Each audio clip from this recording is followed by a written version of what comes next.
مامی بچووک یادگارە شیرینەکەی مامی گەورە قوباد جەلال حسامەدین نوورەڵڵا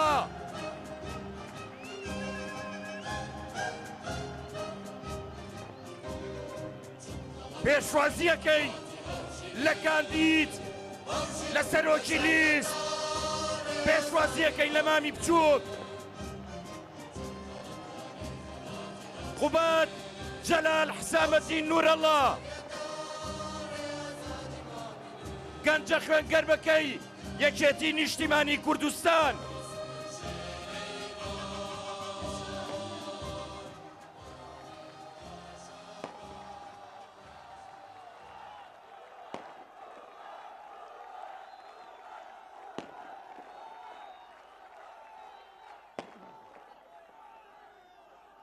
یەکێتیەکان بەپێی وەرز بێت هەفتەیەکە پاییز دەستی پێ کردووە بەڵام ئەوەی من لەم هەفتەیە بینیومە ئەوەی لێرە دەیبینم دنیا ڕەنگی بەهاری گرتووە سەوز پۆشە ڕەنگی یەکێتی گرتووە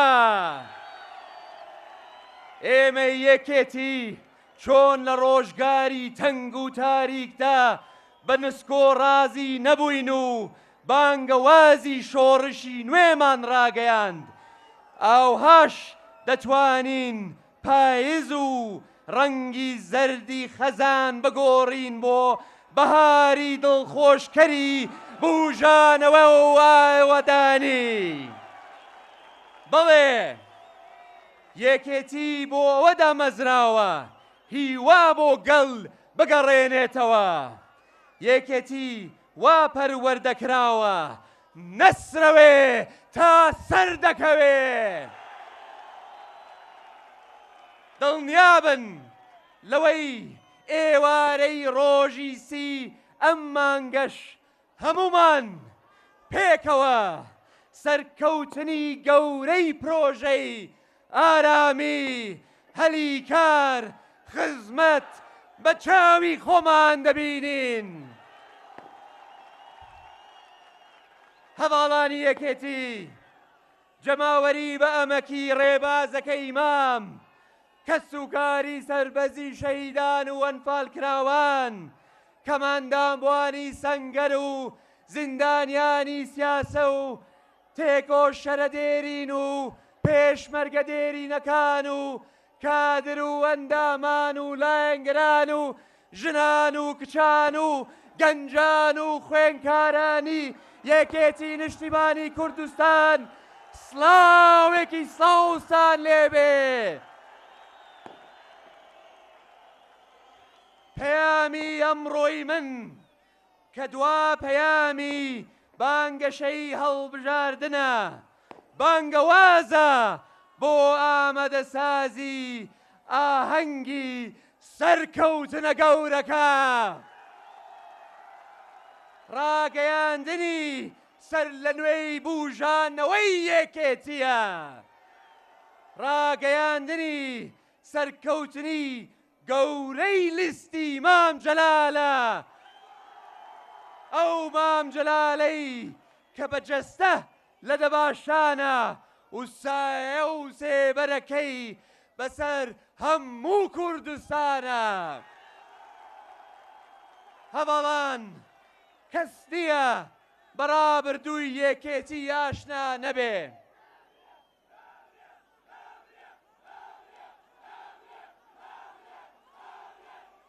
هەرگیز نامرێ کەس نییە بەڕابردووی یەکێتی ئاشنا نەبێ بۆیە کاتی ئەوەیە لە پاڵ ئەو مۆزەخانە پڕ سەروەریەدا چاومان لەسەر ئایندە بێ ئیش بۆ داهاتوو بکەین کە سوکاری شەیدان چاوەڕوانی ئێمەن پێشمەرگە دێرینەکان دەیانەوێ بەر لە ماڵ ئاوایی بەدیهاتنی کوردستانێکی جوان و ئاوەدان بن کوردانی پارچەکانی تری کوردستان بە تامەزرۆوە چاودێریمان دەکەن. گەنجەکانمان چاویان لە ئایندە و دابینکردنی گوزەرانی شایستەیانە. چاوەڕوانی ڕەخساندنی دەرفەتن بۆ بەگەڕخستنی تواناکانیان. هەموو تاکێکی ئەم کوردستانە چاوەڕوانی خزمەت و فراهەمکردنی خزمەتگوزاریەکانە. لەبەر ئەمەشە کارنامەی ئەم جارەی تیمی ئێمە ئارامی هەلی کار خزمەتە. دڵنیابن ئەمەش تەنها بە یەکێتی نیشتیمانی کوردستان دەستەبەر دەکرێت. وەک چۆن هەرچی کرابێت یەکێتی پێشەنگ بووە لە کردنی، دڵنیابە لەوەی کە نەشکرابێ هەر یەکێتی پێشەنگ دەبێ لە کردنی. بەولانەی تر ناکرێ کە تەنها دروشمی گەورە هەڵدەگرن. ئاخرەوان چۆن ئەتوانن گۆڕانکاری بکەن و ژیانی خەڵک بکۆڕن کە لە ساڵی 2008دا خەریکی بوژانەوەی کەلتوری شەڕە گەڕەک و شارچەتین. ئەوان چۆن دەتوانن کوردستانی بەهێزمان بۆ دروست بکەن یان چاکسازی بکەن کە خەریکی ناکۆکی نانەوەی لە نێوان خەڵکی خۆشەویستی هەولێر و سلەیمانیدان. لە کاتێکدا بۆ ئێمە یەکێتی هەولێر و سلەیمانی بگرە دهۆکیش هەر کامیان پارچەیەکن لە ڕۆحمان. هەمومان ماندوو بووین لە هەڕەشە، ماندوو بووین لە سەرکێشی، بێزار بووین لە دروشمبازی و هەڵگرتنی بەردی زل. ئیتر پێویستمان بەکارکردن و واقعبینیە، پێویستمان بە دەوڵەتداریە. تێکدان و گرشکردنی بارودۆخ زۆر ئاسانە، بەڵام بنیادنان خەڵکی کارامە و خاوەندیدی دەوێت. لەو کاتەی کوردستان دووچاری کێشە و قەیران بوو، لەو کاتەی خەڵکانێک کەوتنە مزایەدە و جنێودان، ئێمە لە شاشەکان دوور کەوتینەوە، بەڵام شانماندایە بەر پرسیارەتی.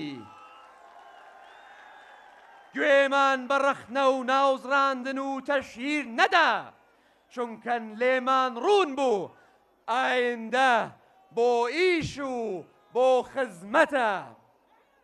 لە جیاتیەوەی لە حکوومەت بکشینەوە و خۆمان لەبەر پرسیارەتی بدزینەوە، ئیشمان لەسەر کار و پرۆژەی بەرهەمدار و استراتیجی کرد. لە کاتێکدا هەندێک گرەویان لەسەر کۆتایی ئەزموونەکە دەکرد و فاتحەیان بۆ دەخوێندین، ئێمە تەسلیمی نائومێدی نەبووین، لەگەڵ خەڵکی خۆمان ماینەوە، شەڕی داعشمان تێپەڕاند، بەناغی چاکسازیماندا ئیشمان کرد بەرەو باشکردنی دۆخی دارایی و ئابووری کوردستان. بە گیانی پێشمەرگانە و کوردانە شانماندایە بەر ئەرکە قورسەکان و وا خەریکە هەرێمەکەمان دەیچنێتەوە.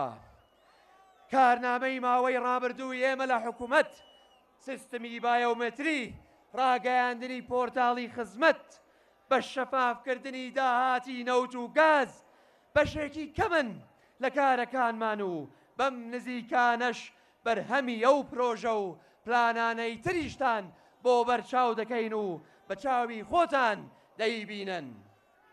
پاکێجی خزمەتی ئێمە چاکردنی ڕێگاوبانەکانە کە شادەماری بازرگانی کردنە، پەرەپێدانی ناوچە پیشەسازیەکانە، کارازانیە بۆ وەبەرهێنەرانی ناوخۆبیانی تا بە سەرمایە و پسپۆڕیەکانیانەوە ببن بەسەر چاوەی بوژانەوە و دابینکردنی هەلی هەزارەها کار بۆ بێکارەکان و گەنجە خوێنگەرمەکانی تەواوی کۆمەڵانی خەڵکی کوردستان.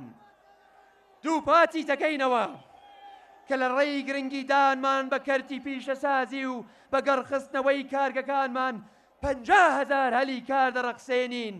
ئەمانە جگە لە زیادکردنی هەلی کارە لە ڕێی گەشەپێدانی کردەکانی کشت و گاڵ و گەشتیاری. پێشتریش بەڵێنماندا و ئێستاش دووبارەی دەکەینەوە پرۆژە و پلانمان هەیە بۆ چاکردنی کێشەی کارەبا و لە داهاتووێکی نزیکتا بە چاوی خۆتان گۆڕانکاری گەورە دەبینن. ئەو سیستمی پاشەکەوتە کە بە ناچاری و وەک چارەسەرێکی کاتی تفت و تاڵدانرا خۆشبەختانە بەشی هەرە زۆریمان لابرد. لێرەوە بەڵێنجان پێدەدەین شتێک ناهێڵین لە کوردستان بە ناوی پاشەکەوتی موچە. ئێستش بەڵێنەڵین بۆ گێڕانەوەی سەرجەم پارەی پاشەکەوت کراوی فەرمانبەران و خانە نیشانە خۆشەویستەکانمان دووبارەی دەکەینەوە. بەڵێن بێت 4 ساڵی داهاتوو دەکەینە 4 ساڵی چاکسازی ئیداری، ڕوتینات کەم دەکەینەوە و خزمەت زیاتر دەکەینەوە بۆ ئێوەی کۆمەڵانی خەڵکی کوردستان. ئەمەش بە دەنگدانی ئێوە دێتە دی بۆ لیستی 105 یەکێتی نیشتیمانی کوردستان، لیستی 105 مامی کوردایەتی. ماوەی چەند ساڵێک بوو یەکێتی تووشی هەندێک کێشە و کێشەی لابەلاو ناوخۆیی بوو. هەرەمەش وای کرد کە لە هەڵبژاردنی ساڵی 2013دا تەنها 18 کورسی دەستە بەر بکەین. ئەو 18 کورسیە شکستێکی گەورە بوو بۆ یەکێتی نیشتیمانی کوردستان. بەڵام ئێستا کە بیری لێ دەکەمەوە شانازیەکی گەورە بوو بۆ ئێمە کە ئەنجامی هەڵبژاردنەکەمان قبوڵ کرد. نەچوین خەڵکی دیکە تۆمەربار بکەین یان هەوڵمان نەدا پرۆسەی دیموکراسی ناشرین بکەین، بەڵکو وەک حزبێکی مۆدێرن لە پێناوی دیموکراسی، لە پێناوی ئارامی، لە پێناوی سەقامگیری سیاسی ئازایانە ئەنجامەکەمان قبوڵ کرد و لە جاتی تۆمەتبارکردنی خەڵکی دیکە دانماندا بە هەڵەکانی خۆمان و بە خۆماندا چووینەوە. بەڵام ڕاستە 18 کورسیمان هەبوو، بەڵام درێغیمان نەکرد. زۆربەی کۆسپەکان ڕوبەڕووی ئێمە بووینەوە، بەڵام لە ئاستی چاوەڕوانی ئێوە بووین. بناغی چاکسازی و گۆڕانکاریماندانە و هەرگیز سار نەبووینەوە لە کارەکانمان. ئێستا سەردەمێکی نوێیە لە کاری سیاسی لە کوردستان، سەردەمی بەڵێن و جێبەجێکردنە، سەردەمی دەوڵەتداریە نەک مزایەدە. لەم هەڵبژارنە دەنگەکانتان بە ئەمانەت بسپێرن بە ئێمە، بەڵێن بێت ئێمەش بە ئەمانەتەوە 4 ساڵ دەنگەکانتان هەڵدەگرین. بیرتان نەچێ من لە باوکمەوە فێر بووم چۆن ئەمانەت بپارێزم.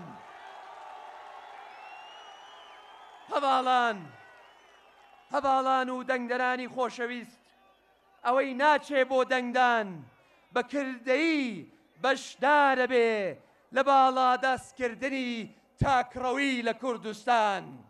هەڵبژارنی ئەم جارە جیاوازە، تکایە بچن بۆ دەنگدان، ئەرک بکێشن و بچنە سەر سندووقەکان، بیکەنە کەرنەباڵی خۆشی و کوردستان سەوز پۆش بکەن. بیرتان نەچێ دەنگ نەدانتان واتە دەنگدانە بە نەیارەکانی یەکێتی نیشتیمانی کوردستان. هەر دەنگدەرێک بێهیوایە لە هەڵبژاردن یان هێشتا بڕیاری نەداوە با بە بێدوودڵی دەنگ بدا بە من و ئەم تیمە دڵسۆزەی پشتم و دواتر لەسەر ئەنجامەکەی یێخەمان بگرن.